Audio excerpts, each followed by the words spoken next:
Item ಯಾವುದೇ ಇರಲಿ try ಮಾಡಿ ಆಚಿ ಚಿಕನ್ ಮಸಾಲಾ. ದಾವಣಗೆರೆ ಮುಸ್ಲಿಂ ಮುಖಂಡರು ಬಿಜೆಪಿಗೆ ಸೇರ್ಪಡೆಯಾಗುವ ವಿಚಾರಕ್ಕೆ ಸಂಬಂಧಪಟ್ಟಂತೆ ಬೀದರ್ನಲ್ಲಿ ಮಾಜಿ ಸಚಿವ ರಾಜಶೇಖರ್ ಪಾಟೀಲ್ ಪ್ರತಿಕ್ರಿಯೆ ಕೊಟ್ಟಿದ್ದಾರೆ.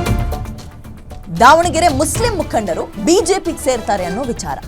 ಸುರ್ಜೇವಾಲಾ ಡಿಕೆ ಶಿವಕುಮಾರ್ ನೇತೃತ್ವದಲ್ಲಿ ನಡೆದ ಸಭೆಯಲ್ಲಿ ಮುಸ್ಲಿಮರಿಗೆ ಟಿಕೆಟ್ ಕೇಳಿದ್ರು. ದಾವಣಗೆರೆಯಲ್ಲಿ 90,000 ಮುಸ್ಲಿಂ ಮತದಾರರಿದ್ದಾರೆ. ಟಿಕೆಟ್ ಕೇಳಿದ್ರು, ಆದರೆ ಪಕ್ಷದ ಇತಿಹಾಸದಲ್ಲಿ ಮೃತರ ಕುಟುಂಬಕ್ಕೆ ಟಿಕೆಟ್ ಕೊಡಲಾಗಿದೆ. ಹೀಗಾಗಿ ಶಾಮನೂರು ಶಿವಶಂಕರಪ್ಪ ಅವರ ಮೊಮ್ಮಗನಿಗೆ ಟಿಕೆಟ್ ಸಿಕ್ಕಿದೆ.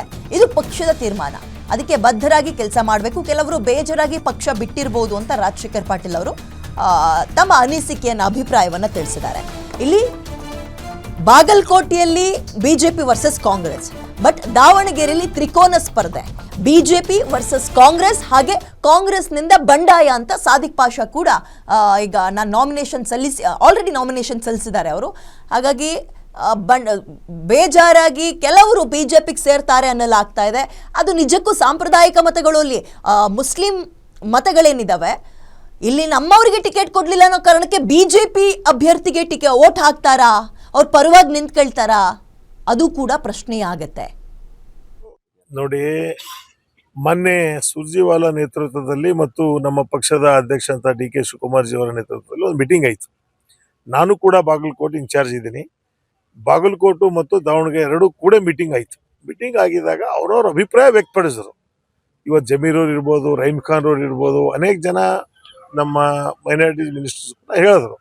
ಅಲ್ಲಿರ್ತಕ್ಕಂಥ 90,000 ವೋಟರ್ಸ್ ಮೈನಾರಿಟೀಸ್ ಇದ್ದಾರೆ, ಈ ಸಲ ಮುಸ್ಲಿಮಿಗೆ ಕೊಡಿ ಅಂತ ಅವರು ಅನಿಸಿಕೆ ಅವ್ರು ವ್ಯಕ್ತಪಡಿಸಿದ್ರು.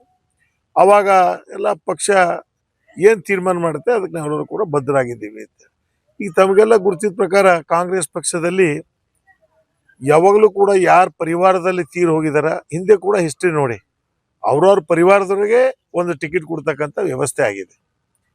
ಆ ರೀತಿ ಪಕ್ಷ ಶಾಮನೂರು ಶಿವಶಂಕರಪ್ಪ ಏನು ತೀರ್ ಹೋಗಿದಾರ, ಅವ್ರ ಪರವಾಗಿ ಅವ್ರ ಮೊಮ್ಮಗ ಇರ್ತಕ್ಕಂಥವ್ರು ಅವನಿಗೆ ಟಿಕೆಟ್ ಕೊಡಬೇಕು ಅಂತ ಬೇರೆಯವರೆಲ್ಲ ಬೇಡಿಕೆ ಇತ್ತು.